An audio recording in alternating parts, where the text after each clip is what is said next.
Beneath the busy streets of Paris, under the cafes, cobblestone paths, and grand monuments, lies a hidden world. It's a quiet, haunting city of its own, the Catacombs of Paris, known to some with great respect as the City of the Dead. This vast underground maze stretches for over 200 miles, winding through the dark, chalky limestone beneath the City of Light. But its fame doesn't come from its long tunnels. It comes from its residents. Rows and rows, walls and chambers filled with millions of human bones, carefully arranged, creating a sight that is both eerie and fascinating. Here, Paris shares a story of mortality, resilience, and a city that once tried to balance the living with the dead. The story begins centuries ago, above ground. By the 12th century, Paris had a growing issue. Its cemeteries were overcrowded.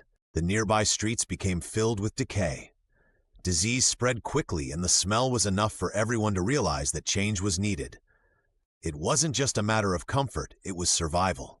Something had to change. The solution was found underground, in the tunnels dug by miners centuries earlier, who had extracted limestone to help build the city itself.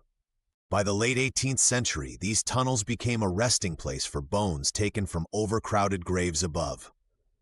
Night after night, bodies from Paris's cemeteries were exhumed, carried in solemn processions, and placed here by workers. It wasn't just a dumping ground, though.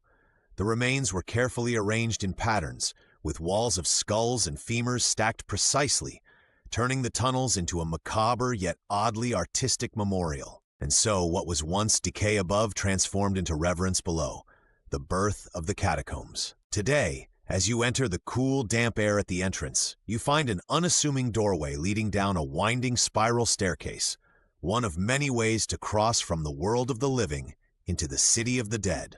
With every step downward, the light thins and the air changes. Soon you find yourself in darkness, illuminated only by sparse lamps and the eerie shadows they create.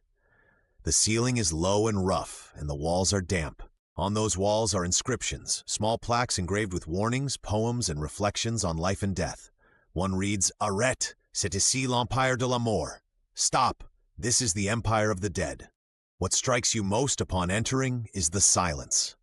It's not the silence of absence, but a presence, a hum of stillness enveloping you, pressing in from every direction. The journey feels sacred, contemplative, and then you see them.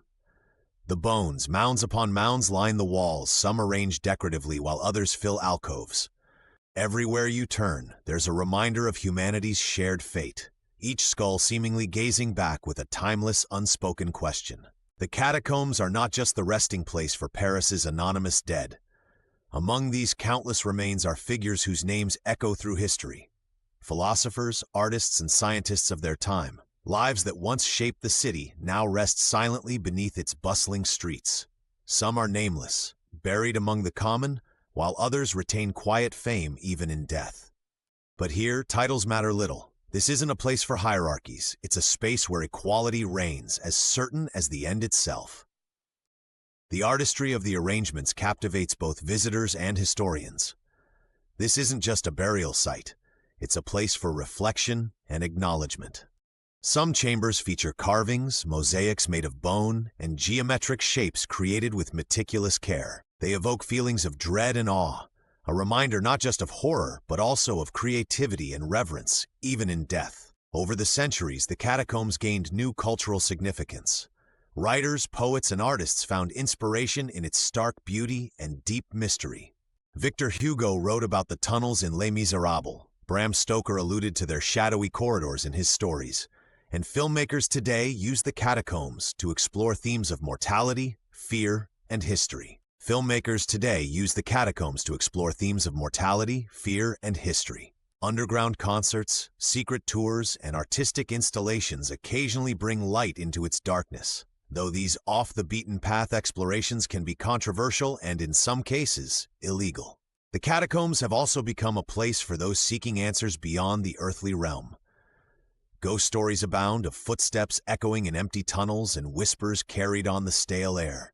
Some believe these are echoes of displaced spirits, bones moved from their resting places in Parisian cemeteries, whose peace was disturbed long ago, haunting their new home endlessly. Others see them as guardians of history, allowing us to sense their quiet presence as an invitation to remember and respect. Despite its somber purpose, the catacombs have become a cultural hub, attracting millions of visitors. It's not just the macabre allure that draws people in, it's something deeper, a connection to time, history, and our existence. Those who enter its labyrinth leave not just with fear, but with a quiet, reflective calm. The city of the dead humbles even the busiest mind. But the catacombs aren't just about the dead. They represent what connects us all, life itself. Beneath Paris, millions rest together, their lives reduced to the simple yet profound fact of their physical forms, an extraordinary tapestry of humanity. And as you leave this city within a city, climbing back into the light, the question lingers. What story will you leave behind? Through its dark beauty, the catacombs remind us of something we often forget. Here, beneath one of the liveliest cities on earth, history whispers its truths, waiting for those brave enough to descend and listen. Thank you for watching. If you enjoyed this video, please like and subscribe for more content like this.